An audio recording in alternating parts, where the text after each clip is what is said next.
Auditeurs et experts sont prêts, rejoignons-les en zone mixte. Zone mixte, le mini-débat sur Radio Côte d'Ivoire. Le mini-débat du jour pour la révision des statuts et du code électoral de la FIF. Le comité de normalisation demande aux membres actifs de lui faire parvenir leurs suggestions et propositions au plus tard le 15 juin prochain. Et vous, quelles sont vos contributions pour que la FIF soit régie par des textes moins confligènes? Nous recueillons vos avis au 27 20 21 44 48, 27 20 21 27 87. Pas loin d'Abidjan, à quelques kilomètres de Yopougon, à Atinguié, nous disons bonjour à Kwaku Jules. Bonjour. Oui, allô, bonjour. Allô. Bonjour. Oui, bonjour Kwaku Jules. Comment vous allez? Oui, ça va. On vous écoute. Bon, excusez-moi. D'abord, je vais mettre une parenthèse sur l'équipe de Kios de Moussa. Je pense que ça, c'est bon pour on comprend pas. C'est bon pour on comprend pas. Donc, allons-y avec la question du jour. Bon, j'ai pas trop écouté la question du jour. D'accord. Donc, on vous prend tout à l'heure. On part à Abobo Avocatio avec Yao Raymond. Bonjour. Bonjour, monsieur. On vous écoute sur la question du jour. Quelles sont vos contributions pour que la FIF soit régie par des textes moins confligènes? Monsieur Ange, moi je pense que au niveau de la fédération, le problème de texte ne se pose pas avec acuité. Le problème qui se pose, c'est le respect des textes. Parce que qu'on nous dise qu'est-ce qui a été comme obstacle pendant les élections passées et qu'est-ce qu'on doit faire. Parce que si on n'arrive pas à nous dire ce qui s'est passé, le problème qui s'est passé dans l'application des tests, quels que soient les tests qu'on va, les nouveaux tests qu'on va écrire, mais on ne pourra pas les appliquer. Parce que la moindre des choses, c'est de pouvoir appliquer les tests dans comment on peut appeler ça, de façon stricte. On prend le cas des élections passées. Le président de l'Africain, qui est M. Vagba Alexis, donne son parrainage à un candidat. Et il y a un dissident qui sort et qui va donner un autre parrainage à un autre candidat. Est-ce que c'est ce que dit les textes de la fédération? Est-ce que c'est pas parce que M. Yao Raymond, il y a des insuffisances dans les textes que ces cas ont pu se produire? Dans ce cas que le comité de normalisation actuel nous montre ces insuffisances d'abord avant de nous demander de proposer des textes de loi. Je vous ai bien compris. Voilà. Pour vous, le problème, ce ne sont pas les textes, c'est l'application des textes. C'est tout. On vous a compris. On vous a compris. Bonne journée à vous, à Bobo Avocatier. Monsieur Tiagbe Denis Eta Biancouma, bonjour à vous. Bonjour, cher ami. On vous écoute. Ben, écoutez, vous le savez, hein, à propos donc de ces tests de la FIF, il est évident que l'article concernant les groupements d'intérêt pose vraiment problème. Hein. Il y a eu tellement de débats, par exemple au niveau des anciens joueurs, les médecins, les arbitres, hein, à Yamoussoukro par exemple. Hein, on va pas dire les noms parce que faut pas qu'on rebatte campagne contre un candidat. Mais il y a eu un parrainage à Yamoussoukro qui a posé problème. Quelqu'un l'a dit tout à l'heure, au niveau aussi des choix des parrainages des clubs, il y a eu aussi un club où deux dirigeants ont fait des choix différents pour ne pas faire campagne contre un candidat quelconque. Hein. Pour vous dire que vraiment, j'aimerais que on note, on enlève des tests de la FIF, le passage qui autorise les parrainages. Pardon, par exemple, les parrainages, il pose problème. Il y a trop de légèreté, voire de tricherie, voire d'irrégularité. J'aimerais qu'on remplace ce qui concerne les parrainages par exemple, le rôle que le candidat a joué dans le football ivoirien. Est-ce qu'il a été un grand joueur? À quel niveau a-t-il évolué? Ou alors a-t-il été un dirigeant de club ou un dirigeant de fédération, etc.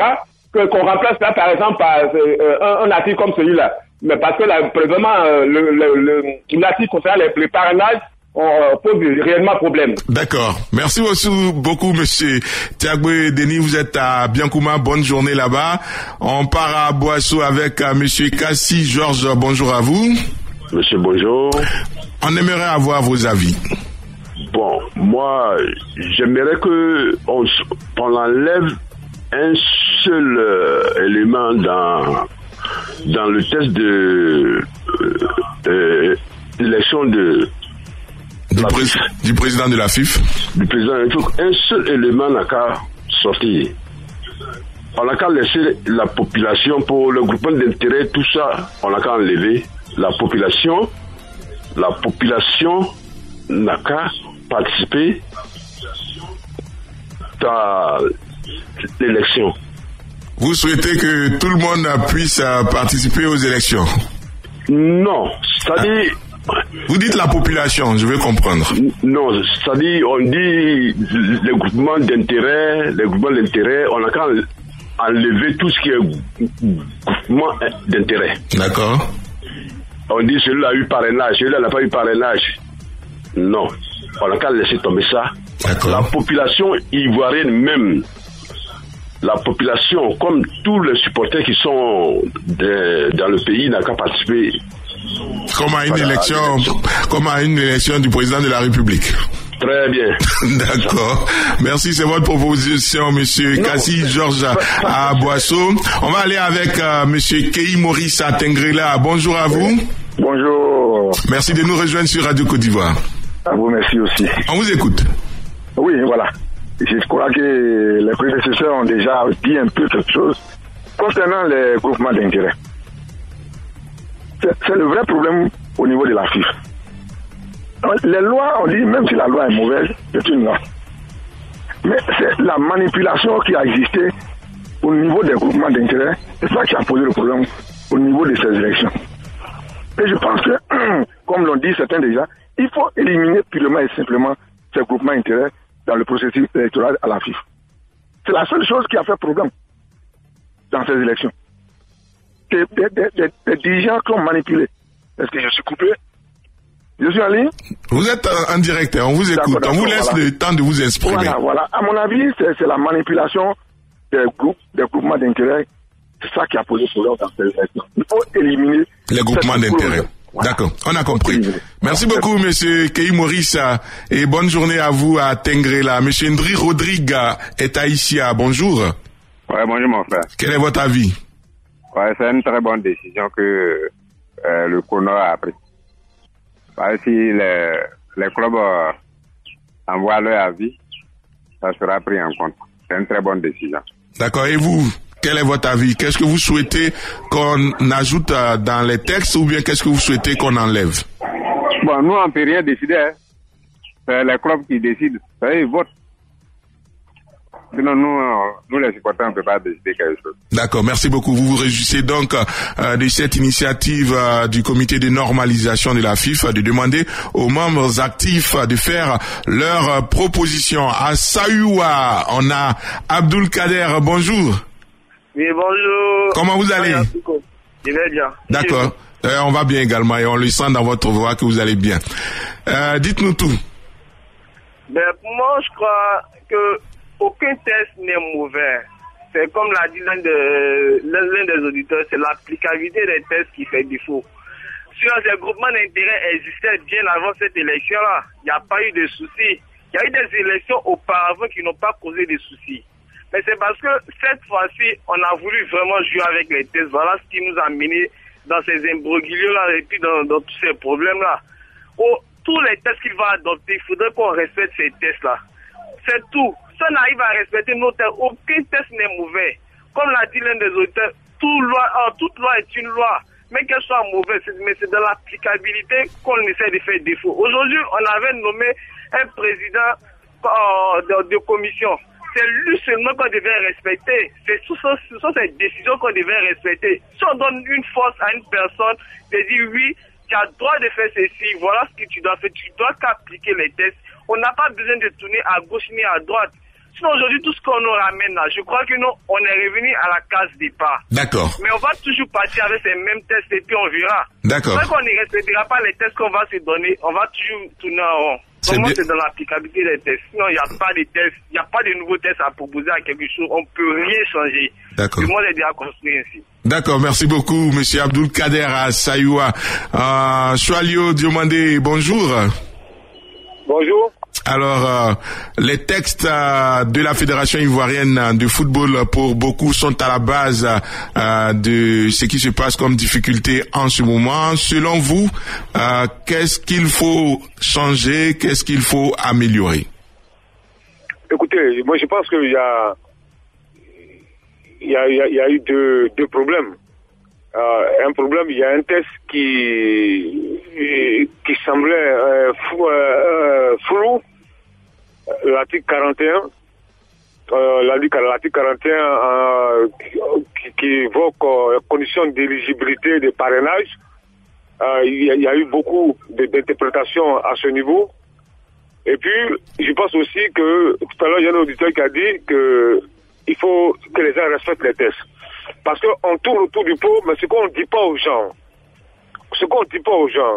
dans le code électoral, l'article 8, qui souligne, qui est très clair, qu'aucune instance ne doit s'interférer dans le processus électoral.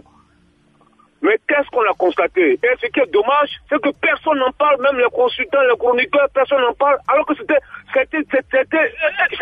trop grave. L'article 8, le comité exécutif s'est levé, qui a dissous la commission électorale qui était dirigée par M. René Dibi. Article 8. L'article 8 est très clair là-dessus. Aucune instance, même gouvernementale, ne doit s'immiscer dans le processus électoral. Mais on a vu ça en Côte d'Ivoire. Et personne n'en parle parce que c'était M. Sidi Diallo. Moi, je pense qu'il faut qu'on respecte les tests. Et aussi l'article 41, il faut que cet article 41 soit revu. Moi, je pense que c'est deux-là, deux aspects qu'il faut voir. D'accord. Parce que, oui, voilà. D'accord, il est entraîneur, hein. Oussou Israël, bonjour. Bonjour. Quel est votre avis sur la question? Je pense déjà, comme professeur l'a souligné, je pense déjà qu'il y a une difficulté au niveau de l'article 41, au niveau des parrainages. Parce que déjà, je pense qu'il y a un certain nombre de parrainages qui a été fixé, au niveau de la Ligue 1, je pense que vous avez droit à trois parrainages. Au niveau de la Ligue 2, je pense 2 parrainages si je ne me trompe pas, et puis un parrainage au niveau des on a dit quoi, des autres associations et autres. Donc logiquement, je pense que là, il faut carrément revoir les choses, parce qu'il y en a qui, en plus d'avoir les 3 parrainages, cherchent à avoir pratiquement tous les parrainages.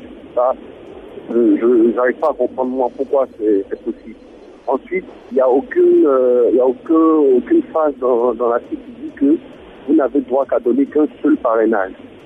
Donc déjà, il y a ambiguïté là à ce niveau-là, parce que les présidents de clubs, on l'a vu avec certains clubs qui ont donné carrément 3 parrainages. Parce qu'en fait, en réalité, juridiquement, rien ne leur interdit de donner 3 parrainages. Donc il faudrait quand même revoir cet article, mettre un garde-fou. Déjà, quand vous avez atteint vos 3 parrainages en Ligue 1, vous n'avez plus besoin d'aller chercher un autre parrainage. D'accord. Quand vous avez atteint vos 2 parrainages en Ligue 2, vous n'avez plus besoin d'aller chercher un autre parrainage. Quand vous avez atteint votre autre parrainage dans ça m'échappe un peu, les autres associations comme les amicales et autres, où il y en a 5, lorsque vous en avez un, vous arrêtez, puisque vous êtes déjà dans ce qu'il faut comme parrainage. D'accord. Donc, je pense que déjà il faut mettre un garde-fou à ce niveau, plus de 2, il faut encore interdire le double parrainage ou le triple parrainage.